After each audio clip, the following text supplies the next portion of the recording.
বাংলাদেশে যাতে আর কোনোভাবে ফেসিবাদ ফিরে আসতে না পারে, কোনোভাবেই যাতে কোনো পথেই ফেসিবাদের উত্থান এখানে না ঘটে, ফেসিবাদী দল এবং ফেসিবাদী কাঠামো কোনো কিছুই যাতে বাংলাদেশে আর না থাকে, আমরা যাতে একটু ফেসিবাদ মুক্ত গণতান্ত্রিক বাংলাদেশ গঠন করতে পারি, সে কারণেই সংবিধানের সাথে সম্পর্কিত বিষয়গুলোকে টেকসইভাবে বাস্তবায়ন আমাদের জন্য জরুরি বিষয়। আরো একটি বিষয় আমরা আপনাদের কাছে আবারও উপস্থাপন করতে চাই, যে বিষয়গুলোতে আমরা একমত হয়েছি এবং দীর্ঘ সময় ধরে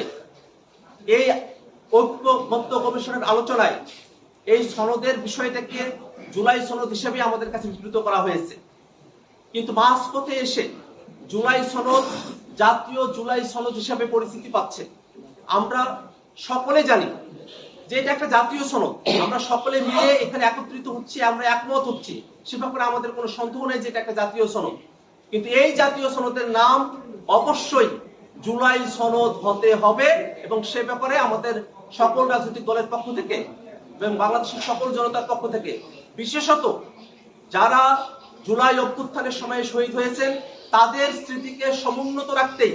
জুলাই সনদের নামকরণ জুলাই সনদ হিসেবেই করতে হবে, সে আহ্বান আমরা ব্যক্ত করছি। দেশের নাম্বার 1 ট্রেডিং অ্যাপ নিফটি ফার্স্টে পাচ্ছেন ট্রেডিং এর সব সুবিধা, dual exchange access, company analysis, portfolio তৈরি করা সহ আরও অনেক ইউনিক ফিচারের সাথে ট্রেড করতে ডাউনলোড করুন এক্ষুনি।